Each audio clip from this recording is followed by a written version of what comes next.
Hello friends, तो कैसे हैं आप सब। आई होप आप सब अच्छे होंगे। तो आज की इस वीडियो में हम क्या देखने वाले हैं, हम देखने वाले हैं एनसीईआरटी साइंस क्लास 9th के, और चैप्टर कौन सा है आज आपका 4th। इससे पहले जो 3 चैप्टर है वो ऑलरेडी मैंने करा दिया, आप जाके चैनल की प्लेलिस्ट चेक कर सकते हो। ठीक है, तो जो आज हमारा चैप्टर है काफी इंपॉर्टेंट चैप्टर है, और चैप्टर का नाम क्या है, स्ट्रक्चर ऑफ द एटम। ठीक है, तो सबसे पहले जैसे कि चैप्टर का नाम है स्ट्रक्चर ऑफ द एटम, तो सबसे पहले हम एटम की बात करते हैं। तो एटम जो है मैंने डिटेल में जो है इससे पहले वाला चैप्टर है ना वो पढ़ा दिया आपको, उसमें आप जाके देख सकते हो। बट थोड़ा सा मैं आपको बता देती हूँ एटम किसे कहते हैं। देखिए, एटम हम समझ चुके हैं प्रीवियस चैप्टर में जैसे कि। तो एटम होता क्या है, सबसे छोटी यूनिट, जिससे क्या होता है हमारे सारे एलिमेंट्स या फिर हमारे चारों तरफ जो भी मैटर है ना वो बने होते हैं, उसे कहते हैं हम एटम। इस चैप्टर में हम क्या देखेंगे, एटम के स्ट्रक्चर। ठीक है, तो जैसे मैंने एटम की थोड़ी सी डेफिनेशन लिख दी है। It's is the smallest unit of matter that can not be broken down further by chemical reaction. ठीक है, अब हम बात करते हैं स्ट्रक्चर ऑफ एटम, जो हमारे चैप्टर का मेन पॉइंट है। एटम के स्ट्रक्चर को सबसे पहले किसने बताया था, जे थॉमसन ने बताया था। तो J Thomson model of an atom, इन्होंने मॉडल दिया था। थॉमसन ने क्या किया था, एक्सपेरिमेंट किया जिसको कैथोड रेज एक्सपेरिमेंट कहा जाता है। कैथोड रे जो होती है उसके द्वारा एक्सपेरिमेंट किया था, क्योंकि इस एक्सपेरिमेंट से उन्होंने क्या पता लगाया, उन्होंने पता लगाया कि जो भी एटम्स होते हैं उसके अंदर इलेक्ट्रॉन्स होते हैं, और ये क्या होते हैं, इलेक्ट्रॉन्स नेगेटिव चार्ज पार्टिकल्स होते हैं। ठीक है, तो उसने यहाँ पे 2 पॉइंट बताए थे जे थॉमसन ने, तो वो 2 पॉइंट हम देख लेते हैं क्या बताए थे उसने। Thomson explain presence of electrons by cathode ray experiment. जैसे मैंने आपको बताया उसने कैथोड रे एक्सपेरिमेंट किया था। An atom consist of a positive charge sphere and the electron are embedded in it. मतलब जो भी हमारा एटम है उसमें पॉजिटिव चार्ज पार्टिकल है, मतलब जितने भी इलेक्ट्रॉन है। The negative and positive charge are equal in magnitude, so the atom as a whole in electrical neutral. मतलब जितना पॉजिटिव चार्ज है ना उतना ही क्या है, नेगेटिव चार्ज। अब जितना पॉजिटिव है उतना ही नेगेटिव है, तो दोनों मिलकर क्या हो जाएगी, एटम न्यूट्रल हो जाएगा। एटम क्या हो जाएगा, न्यूट्रल, उस पर कोई चार्ज नहीं रहेगा। ठीक है, और जो जे थॉमसन का ये मॉडल है ना, इसको ही कहते हैं वाटरमेलन मॉडल। क्यों कहते हैं, ये तरबूज के आकार का इसने बताया। क्यों बताया इसने, क्योंकि मैं आपको देखो स्ट्रक्चर दिखा देती हूँ। क्योंकि जिस तरह जो वाटरमेलन होता है ना, इसमें जो इसके अंदर जो सीड्स होते हैं, ठीक है, उसने कहा ये जो सीड्स इसके अंदर होते हैं ना वो इलेक्ट्रॉन की तरह है, और जो रेड सारा इसमें होता है वो क्या है, वो पॉजिटिव चार्ज की तरह फैला होता है। ठीक है, तो उसने इसको वाटरमेलन मॉडल कहा। लेकिन क्या हुआ, ये जो मॉडल था पूरी तरह से फेल हो गया। क्यों हो गया, क्योंकि इसमें कुछ कमियां पाई गई, ड्रॉबैक पाई गई। कौन सी थी वे, Thomson failed to explain how the positive charge hold on the electrons inside the atom. जो भी पॉजिटिव चार्ज वाला स्फीयर है इसके अंदर नेगेटिव चार्ज को होल्ड कैसे करता है, यह जे थॉमसन एक्सप्लेन नहीं कर पाए। ठीक है, कुछ सालों बाद क्या हुआ, इस मॉडल को रिजेक्ट कर दिया गया और दूसरे साइंटिस्ट आए। अब उन्होंने क्या दिया, फिर से एटम का मॉडल एक प्रेजेंट किया। तो सबसे पहले आपको लिखना है जे थॉमसन ने जो मॉडल दिया था वो क्या था, उसके बाद उसकी आपको ड्रॉबैक लिखने हैं, थोड़ा सा डायग्राम बना लेना है जिसमें बताया गया है कि ये पॉजिटिव चार्ज फैला हुआ है एंड ये नेगेटिव चार्ज है। ठीक है, अब जो दूसरे साइंटिस्ट आए थे उन्होंने अपना नया मॉडल दिया। अब देखते हैं वो क्या मॉडल था। अब क्या होता है, जे थॉमसन के बाद आते हैं Rutherford model of an atom. Rutherford ने एटम का स्ट्रक्चर पता लगाने के लिए एक्सपेरिमेंट किया। उसका नाम क्या था एक्सपेरिमेंट का, scattering of a alpha particles. उन्होंने क्या किया था, अब अल्फा पार्टिकल्स क्या होते हैं, पॉजिटिव चार्ज पार्टिकल होते हैं अल्फा पार्टिकल्स। ठीक है, तो यहाँ पे देखिए क्या किया था रदरफोर्ड ने, जब उन्होंने अल्फा पार्टिकल्स को गोल्ड फॉइल, यहाँ पे क्या है गोल्ड फॉइल, इसमें से पास करा रहे थे, तो उन्होंने कुछ पॉइंट्स को ऑब्जर्व किया। यहाँ पे क्या है, रेडियो एक्टिव सोर्स है जिससे अल्फा पार्टिकल्स निकल रहे हैं। ठीक है, यहाँ पे उसने गोल्ड फॉइल लगा दी स्क्रीन के सामने। तो जब यहाँ से उसने जो अल्फा पार्टिकल्स थे वो पास करवाए, तो उसने कुछ ऑब्जर्व किया। क्या ऑब्जर्व किया, most of the fast moving alpha particles pass straight through the gold foil. मतलब उन्होंने ये देखा ज्यादातर जो अल्फा पार्टिकल्स थे वो गोल्ड फॉइल में से बिना किसी रुकावट के वो सीधे निकल गए। ठीक है, फिर उसने क्या देखा, some of the alpha particles were deflect by the foil by small angle. मतलब कुछ अल्फा पार्टिकल्स ऐसे थे जो डिफ्लेक्ट हो गए, सीधे नहीं जा पाए मतलब वो। नेक्स्ट उसने क्या देखा, one surprising 1 out of every 12,000 particles appeared to rebound. मतलब 12,000 अल्फा पार्टिकल में से बात करें तो सिर्फ एक पार्टिकल रिबाउंड हो गया। रिबाउंड मतलब वापस लौट गया, मतलब कोई चीज ऐसी थी जिससे वो टकराया और वापस आ गया।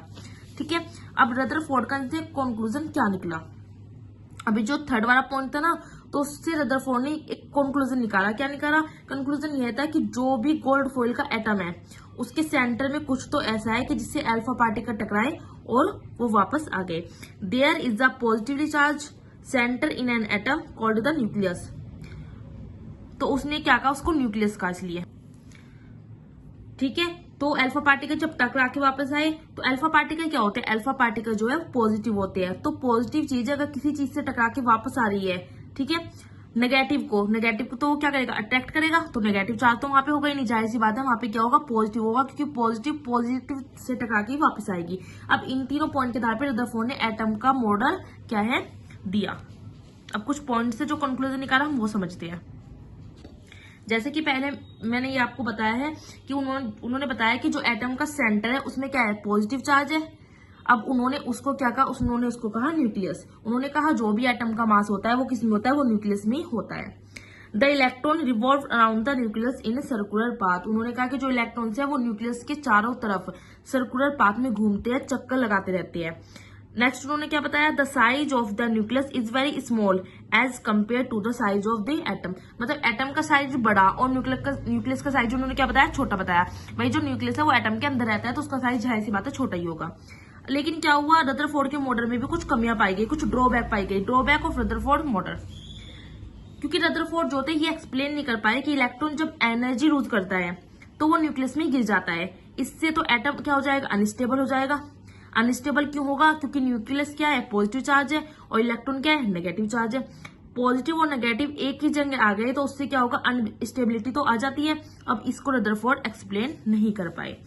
Electron is a charge particle will lose their energy and finally fall into the nucleus. This will make atom unstable. इस ड्रॉबैक को अब किसने कवर किया? अब इस ड्रॉबैक को कवर करने के लिए फिर से नए साइंटिस्ट आएंगे जिन्होंने फिर से एटम का क्या दिया? मॉडल दिया। अब उनको कहा जाता है बोर मॉडल। बोर मॉडल मतलब इनका पूरा नाम था नील बोर। ठीक है, अब ये हमारा है नील बोर का मॉडल। इससे पहले देखिए मैंने एक डायग्राम बना रखा है। ये नील बोर वाला डायग्राम नहीं है, ये मैंने लिखा है रदरफोर्ड का जो मॉडल मैंने आपको समझाया वही डायग्राम है। जैसे मैंने आपको समझाया था ना कि कुछ जो रेज गई वो क्या हुई? देखो सीधे निकल गई बिल्कुल ये वाली, और कुछ रेज क्या हुई? वो रिफ्लेक्ट हो गई, और कुछ रेज एक रे ऐसी थी कि टकराई और टकरा के वापस चली गई। तो रदरफोर्ड के जो मॉडल है उसका डायग्राम है, आपको बना लेना है। ठीक है, अब हम बात कर रहे थे किसकी? Bohr model of an atom. ठीक है, इसमें क्या था? इसमें इनका पूरा नाम है नील बोर। अब बोर ने क्या बताया कि जो भी इलेक्ट्रॉन है वो ऑर्बिट में चक्कर लगाते हैं। डिस्ट्रिक्ट ऑर्बिटर होती है जो एटम के अंदर होती है, और यही एटम का क्या होती है? पार्ट होती है। Only certain special orbiter known as district orbiter of electron are allowed inside the atom. जो भी इलेक्ट्रॉन अपनी फिक्स ऑर्बिटर में चक्कर लगा रहे हैं न्यूक्लियस के, वो एनर्जी रेडिएट करते ही नहीं है। उन्होंने कहा कि जो भी इलेक्ट्रॉन अपनी फिक्स ऑर्बिट में चक्कर लगा रहे हैं ना न्यूक्लियस के, वो तो एनर्जी रेडिएट ही नहीं करते। Wheel revolving in discrete orbit electrons do not radiate energy. ठीक है, अब नील बोर ने आके क्या किया? उन्होंने आके जो रदरफोर्ड के मॉडल में कमियां थी ना उसका सुधार कर दिया। मतलब जो हमारा फाइनली मॉडल और फाइनली जो एटम का स्ट्रक्चर है ना वो यही माना जाता है, किसका? रदरफोर्ड वाला। ठीक है, क्योंकि अब जो नील बोर आए उन्होंने बता दिया कि जो इलेक्ट्रॉन अपने फिक्स ऑर्बिटर में चक्कर लगा रहा है ना न्यूक्लियस की, वो तो एनर्जी रेडिएट ही नहीं करता, मतलब वो गिरेगा ही नहीं फिर। तो उन्होंने उनके ड्रॉबैक को क्या कर दिया? सही कर दिया। अब आगे हमारा टॉपिक आ जाता है न्यूट्रॉन का।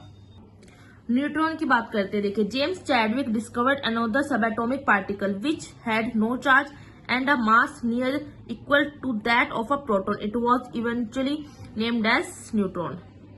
मतलब एटम में इलेक्ट्रॉन और प्रोटॉन के अलावा कुछ चीज ऐसी थी, कुछ चीज थी जिसकी खोज जो है जेम्स चैडविक ने की। वो क्या थी? ये न्यूट्रॉन थे। अब देखें न्यूट्रॉन पे क्या होता है? न्यूट्रॉन पे कोई चार्ज नहीं होता। न्यूट्रॉन में प्रोटॉन जितना ही मास होता है, ये भी आपको याद रखना है। Mass of proton is equal to mass of neutron. मतलब जितना प्रोटॉन का मास होता है ना उतना ही क्या होता है? न्यूट्रॉन का मास होता है। अब हमने देख लिया कि जो एटम होता है उसमें क्या होता है? उसमें जो सब एटॉमिक पार्टिकल्स होते हैं electron, proton and neutron. Electron पे नेगेटिव चार्ज होता है, प्रोटॉन पे पॉजिटिव चार्ज होता है, न्यूट्रॉन पे नो चार्ज, कोई चार्ज नहीं होता। ठीक है, तो हमने न्यूट्रॉन भी अब अच्छे से समझ लिया। आगे वाले टॉपिक पे हम बात करते हैं। अब हम बात करते हैं electron distributed in difference orbit. Niels Bohr का जो एटम मॉडल था ना उसके बेस्ड पर हम देखते हैं कि हमें पता है कि सेंटर में क्या होता है? न्यूक्लियस होता है। फिर क्या होते हैं, फिर ऑर्बिट्स होते हैं। ऑर्बिट्स मतलब शेल्स होते हैं सारे, ऑर्बिट भी कह सकते हो, शेल भी कह सकते हो। और ये जो बाहर की वाली शेल है ना, आउटर शेल, इसमें क्या होता है, इलेक्ट्रॉन जो है रिवॉल्व करते हैं, मतलब इलेक्ट्रॉन चक्कर लगाते रहते हैं। ठीक है। The maximum number of electrons present in a shell is given by the formula 2n²। आपको ये फॉर्मूला रखना है, ये हर शेल के लिए है। ठीक है, 2n²। जैसे हम बात करते हैं, मैंने कहा ये एटम है, एटम के बाहर क्या है, सारी शेल है।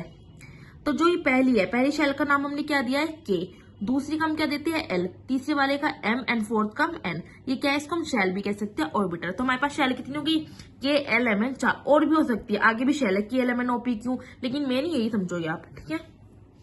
अब देखिए, जो ये के शेल है, इसमें कितने इलेक्ट्रॉन्स होते हैं, तो मैंने बताया फॉर्मूला लगाना है 2n²। अब इसकी वैल्यू क्या होती है, फर्स्ट सेल के लिए के की वैल्यू 1 होती है, और एल के लिए 2 होती है, एन के लिए 3, एन के लिए 4। तो हम यहाँ पे एन की जगह वैल्यू रख देंगे। के लिए मैंने बताया 1 होती है, एल के लिए 2 होती है, एम के लिए 3, एन के लिए 4। यहाँ पे आप क्या जाएंगे, 2, 8, 18, 32। ठीक है, मतलब ये क्या है, इलेक्ट्रॉन्स है। के शेल में 2 इलेक्ट्रॉन्स जाएंगे, एल शेल में 8, एंड एम में 18, एन में 32 इलेक्ट्रॉन्स। इसको ही कहते हैं magic numbers. In magic number से आप इलेक्ट्रॉनिक कन्फिग्यूरेशन बना पाओगे। ठीक है, तो याद रखना है कि एक के शेल में कितने इलेक्ट्रॉन फिल होंगे, 2, एल में 18, इससे 8 इससे ज्यादा नहीं जा सकते, एम में 18, एन में 32, इससे ज्यादा इलेक्ट्रॉन नहीं जा सकते। इसलिए आपको ये मैजिक नंबर्स लर्न कर लेने हैं। The maximum number of electron that can be accommodate in the outer most orbit is 8। 8 मतलब क्या है, इसका इंपॉर्टेंट लाइन है काफी ज्यादा। ठीक है, जो भी एलिमेंट का एटम होगा उसके आउटर मोस्ट ऑर्बिट में 8 इलेक्ट्रॉन होने चाहिए। अगर 8 इलेक्ट्रॉन हो गए तो एटम क्या हो जाएगा, स्टेबल हो जाएगा। अगर 8 इलेक्ट्रॉन नहीं होते हैं ना, तो वो क्या होगा, अनस्टेबल होगा, मतलब वो बहुत जल्दी रिएक्ट करेगा दूसरे एलिमेंट के साथ। एटम को स्टेबल होने के लिए मतलब आउटर शेल में कितने होने चाहिए, 8 इलेक्ट्रॉन होने चाहिए, और वो स्टेबल हो जाएगा। फिर electron are not accommodate in a given shell unless the inner shell are fill, that is the shell are fill in a step wise manner. मतलब जो भी हमारे शेल होते हैं, जैसे के एल एम एन ये शेल है, तो उनको स्टेप वाइज मैनर में फिल किया जाएगा। सबसे पहले के ही पूरा होगा, उसके बाद एल, उसके बाद एम, उसके बाद एन। ये नहीं कि आपने के फिल नहीं किया एन फिल कर दोगे, नहीं, सबसे पहले के होगा, उसके बाद एल एम एन। तो स्टेप वाइज मैनर में फिल किया जाएगा। ठीक है, अब यहाँ पे क्या आ जाता है, ये है एटॉमिक स्ट्रक्चर ऑफ 18 एलिमेंट्स। मैंने आपको बताया इस तरह फिल होते हैं, बट आपको थोड़ा सा आइडिया हो जाएगा, बताती हूँ किस तरह। देखिए, एलिमेंट है, आपको एलिमेंट कम से कम 30 तक लर्न होने चाहिए। किसी वीडियो में मैं आपको वो भी लर्न करा दूंगी। सबसे पहले हम क्या देखते हैं, कि एलिमेंट नाम है यहाँ पे, hydrogen, helium, lithium, beryllium, boron, carbon, nitrogen. यहाँ पे सिंबल है। ठीक है, यहाँ पे क्या है, इनका एटॉमिक नंबर। एटॉमिक नंबर आपको पता होना चाहिए हर एलिमेंट का। जैसे हम हाइड्रोजन की बात करते हैं, ठीक है, ये बीच में न्यूक्लियस है। यहाँ मैं बनाना भूल गई हूँ, यहाँ पे बीच में न्यूक्लियस होता है। एटम के बीच में न्यूक्लियस तो जरूरी होगा, ठीक है ना। ये न्यूक्लियस है और इसके क्या है, यहाँ पे शेल है। तो मैंने जैसे बताया, हाइड्रोजन में क्या होगा, एक ही शेल होती है। ठीक है, इसका एटॉमिक नंबर कितना है, 1, मतलब इसमें एक ही इलेक्ट्रॉन फिल होगा, एक इलेक्ट्रॉन हमने फिल कर दिया। हीलियम की बात करें, 2 इलेक्ट्रॉन है, तो 2 इलेक्ट्रॉन किसमें चले जाएंगे, के शेल में चले जाएंगे, मतलब एक ही शेल बनेगी, 2 इलेक्ट्रॉन फिल कर दिए। एल की बात आई, 3 है। ठीक है, 3 है तो मतलब क्या है, मैंने कहा है के में सिर्फ 2 इलेक्ट्रॉन फिल हो गए, तो 2 ही हो गए। फिर हम ये फिल हो गई पूरी, फिर हमने एल वाली स्टार्ट करी, इसलिए यहाँ पे दूसरी शेल आई। एल वाले में क्या होगा, फिर एक इलेक्ट्रॉन जाएगा, क्यों, एल आई का हमें 3 पूरा करना है, 2 तो हो गया, 1 ही हो गया। अब बात करते हैं बेरिलियम की। अब क्या होगा, कोई पहली शेल में 2 भर गए, कंप्लीट हो गई। अगली शेल गई, अगली शेल में कितने जा सकते हैं, मैंने बताया था एल में 8 इलेक्ट्रॉन फिल हो सकते हैं, तो 2 इसमें फिल कर दे, 4 हो गया। ऐसी इसमें ये दूसरी बनेगी, क्योंकि हमें जब तक इसमें इसके एल के 8 इलेक्ट्रॉन कंप्लीट ना हो जाए, हम ये चलाते रहेंगे। ठीक है, अब आ जाता है इलेक्ट्रॉनिक कन्फिग्रेशन। इलेक्ट्रॉन को शेल में फिल करना, उसको ये कहते हैं इलेक्ट्रॉन कन्फिग्रेशन। जैसे आपको एलिमेंट नेम लर्न होने चाहिए एंड इनके एटॉमिक नंबर। हाइड्रोजन का जैसे बनेगा एटॉमिक नंबर, इसका 1 होता है, इसका क्या बनेगा, 1 ही बनेगा इलेक्ट्रॉन कन्फिग्रेशन। हीलियम की बात करूं तो 2 होता है, इसका 2 बन जाएगा। लिथियम का 3 होता है। पहली जो हमारी फर्स्ट शेल उसमें कंप्लीट 2 होते हैं, एंड नेक्स्ट में एल में कितने होते हैं, 8। तो जब तक 8 इलेक्ट्रॉन सेकंड वाली शेल में इलेक्ट्रॉन फिल ना होना, आप भरते रहोगे। बेरिलियम का एटॉमिक नंबर क्या होता है, 4, तो 2 कर दोगे। और देखिए, अब देखते हो आप यहाँ पे 8 कंप्लीट हो गए। नियोन जिसका एटॉमिक नंबर 10 है, हमने इसका इलेक्ट्रॉन कन्फिग्रेशन बनाया, तो पहले के शेल में 2 इलेक्ट्रॉन्स होते हैं, हमने फिल कर दिए। फिर गए हम एल में, अब इसके पास 10 कंप्लीट होने में कितने बच रहे, 8, तो हम 8 कर देंगे, क्योंकि एल शेल में 8 जा सकते हैं। अब मैंने कहा था जहां 8 आ गया वो क्या हो जाएगा, स्टेबल, और ये स्टेबल हो जाता है इसलिए इनर्ट गैस है। ठीक है, क्योंकि इनका क्या होता है, जो आउटर शेल है इसमें ऑक्टेट कंप्लीट होता है। ये आप आगे जब हायर क्लासेस में जाओगे अच्छे से समझ जाओगे। बात करते हैं हम सोडियम की। इसका एटॉमिक नंबर देखिए 11 होता है, ठीक है। एटॉमिक नंबर क्या होता है इसका 11 होता है। अब देखिए के शेल में कितने हो गए 2 कंप्लीट हो गए, एल शेल में कितने हो गए 8 आते 8 कंप्लीट हो गए, 8 और 2 10, लेकिन फिर भी एक बचा है तो हम थर्ड शेल का भी यूज करेंगे एल का, सॉरी एम का। एम में कितने हो सकते हैं 18 इलेक्ट्रॉन फिल हो सकते हैं, ठीक है। तो मैं एक यहाँ फिल कर दूंगी। अभी ये सीरीज चलती रहेगी जब तक एम में 18 कंप्लीट ना हो। जैसे ही 18 वाला कोई कंप्लीट हो जाएगा फिर हम नेक्स्ट वाला शुरू कर देंगे के एल एम एन एन वाला, ठीक है। अब हम बात करते हैं वैलेंसी के। इलेक्ट्रॉनिक कन्फिग्रेशन बनाने के लिए आपको एलिमेंट सारे लर्न होने चाहिए 30 तक कम से कम। सबके एटॉमिक नंबर आपको लर्न होने चाहिए, तभी आप इलेक्ट्रॉनिक कन्फिग्रेशन बना सकते हो। अब बात करते हैं वैलेंसी की। वैलेंसी क्या होता है देखिए, हर एलिमेंट चाहता है कि आउटर शेल में 8 इलेक्ट्रॉन कंप्लीट हो जाए।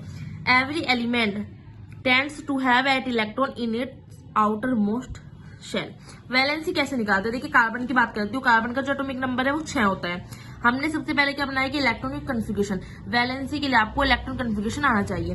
हमने बना दिया इलेक्ट्रॉनिक कन्फिग्रेशन 2 और 4, ठीक है। अब देखिए इसकी जो आउटर शेल है इसमें कितने 4 इलेक्ट्रॉन है। मैंने कहा था ऑक्टेट कंप्लीट होना चाहिए। अब यहाँ पे 4 शेल है तो 4 इलेक्ट्रॉन है, ठीक है। अब ये 4 इलेक्ट्रॉन या तो किससे लेगा तब इसका ऑक्टेट कंप्लीट होगा, ये 4 इलेक्ट्रॉन किसी को देगा तब ऑक्टेट कंप्लीट होगा, तो इसकी वैलेंसी तो तब भी 4 ही बैठेगी। अब हम नाइट्रोजन की बात करते हैं। 2 और 5 इसका इलेक्ट्रॉनिक कन्फिग्रेशन बनता है। अब 5 और 2 7 कंप्लीट हो गया। अब बाहर वाली जो ये आउटर शेल है इसको ऑक्टेट कंप्लीट करने के लिए कितने चाहिए, 5 तो है, 6 7 8, 3 चाहिए। अब 3 इसको क्या करेगा, ये 3 किसी से ले लेगा, मतलब इसकी वैलेंसी 3 हो गई, ठीक है। ऐसी ऑक्सीजन है 6 और 2 8, वो तो कंप्लीट हो गया इसका इलेक्ट्रॉनिक कन्फिग्रेशन।